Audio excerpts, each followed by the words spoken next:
Olá, dando continuidade ao módulo de pediatria, nós vamos falar hoje sobre obstrução das vias aéreas por corpo estranho, ou VASE. A maioria das mortes por engasgo acometem crianças até 5 anos de idade.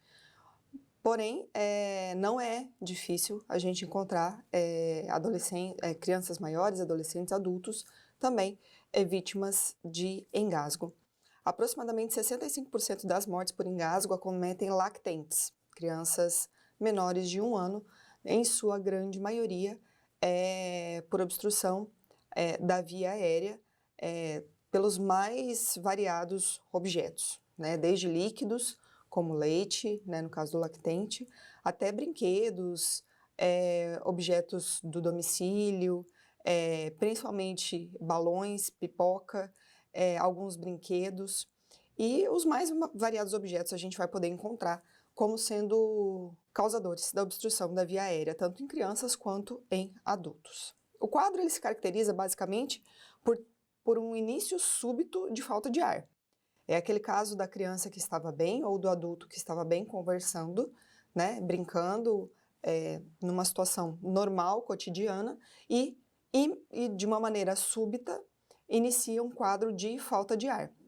Essa falta de ar, ela se caracteriza inicialmente como sinais adjuvantes. Pode ser, a pessoa pode apresentar tosse, pode evoluir com barulhos na respiração, a cianose é um sinal tardio, já é um sinal de que a hipóxia está instalada, podendo evoluir para perda de consciência, tá? Esse é o sinal clássico do engasgo, né? Em que a pessoa engasgada coloca as mãos no pescoço e não consegue emitir nenhum som. Qual vai ser a nossa abordagem, então? Se, ao abordarmos essa vítima, tanto criança quanto adulto, ele consegue emitir algum tipo de som e consegue tossir, nós vamos estimular a tosse, né? Posicionar esse paciente de maneira confortável e estimular para que ele produza o reflexo de tosse.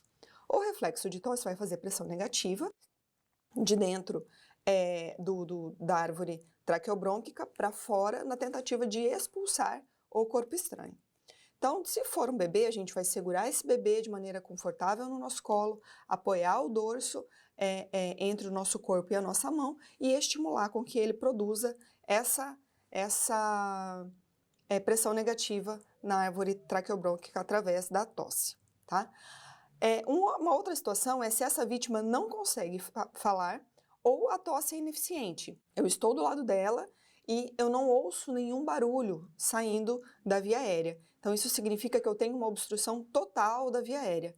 Eu vou precisar intervir nesse momento. Se até então eu estava apenas estimulando a tosse, nesse momento eu vou passar a intervenção. Se for menor de 1 ano, nós vamos intercalar 5 golpes nas costas com 5 compressões torácicas, observando a cada manobra se esse corpo estranho foi expelido ou não. Aqui nessa imagem fica claro, a maioria de vocês já passou por esse tipo de treinamento, então nós vamos intercalar 5 golpes na região dorsal e 5 compressões na região torácica anterior. Ao final de cada compressão, nós vamos observar dentro da boca da criança. Se o corpo estranho estiver visível, nós estamos autorizados a pegar uma pinça de Maguil, entrar na via aérea e retirar esse corpo estranho. A varredura digital às cegas está completamente proscrita. Nós não devemos introduzir ou procurar por dentro da via aérea nenhum corpo estranho, porque a chance de nós empurrarmos esse corpo estranho para dentro da via aérea inferior é muito grande. Então, caso esse corpo estranho se solte e fique aparente, estamos autorizados a retirá-lo com uma pinça de Maguil. Maiores de 1 ano, nós vamos fazer a manobra de Heimlich adaptada conforme o tamanho dessa criança. Nós vamos nos posicionar atrás da criança ou colocar essa criança sentada na nossa perna, ou nós vamos sentar e colocar essa criança no nosso colo para que a gente possa fazer a manobra de Heimlich. Vamos nos aproximar por trás, então, posicionando as mãos na boca do estômago, imediatamente abaixo do apêndice xifoide, e vamos efetuar compressões em J, para dentro e para trás com a região da mão fechada, com a mão fechada onde nós temos o polegar. Esse movimento em J vai provocar uma movimentação do ar da região gástrica para a região da via aérea superior. Nós vamos fazer este procedimento e o anterior, caso seja lactente, até que o objeto seja expelido. Ou então, o lactente ou a criança fique irresponsivo. No adulto, a manobra de Heimlich, ela vai se dar com nós nos aproximamos por trás do paciente, localizamos o apêndice xifoide imediatamente abaixo, faremos o posicionamento da nossa mão dominante e vamos produzir movimentos em J para trás e para cima no intuito de deslocar este objeto. Vamos fazer isso novamente, reforço, até que o objeto seja expelido. Caso nós estejamos frente a uma gestante, nós vamos localizar o fundo em uma gestante mais para o final da gestação no último trimestre, que é mais difícil nós localizarmos a região epigástrica, nós vamos fazer a pressão imediatamente acima do fundo do útero, imediatamente acima da região abdominal, onde termina o fundo do útero.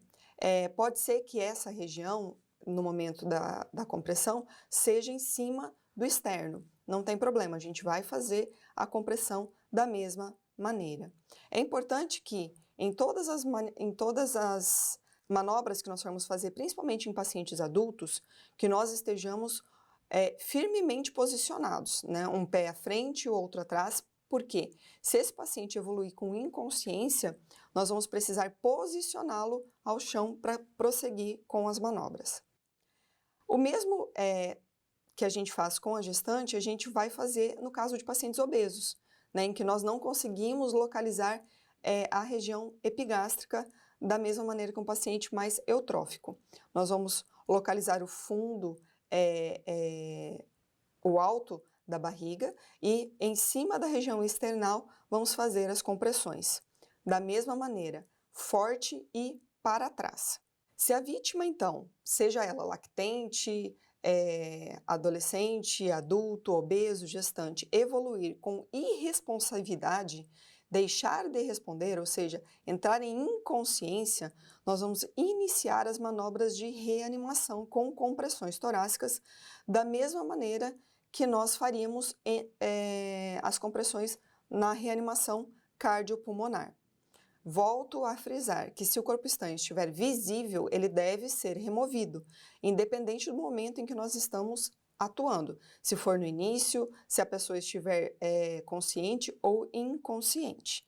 Jamais fazer varredura às cegas na via aérea do paciente. As nossas referências são o PAUS e o Suporte Básico de Vida para Adulto e Criança, e eu agradeço a atenção de todos vocês.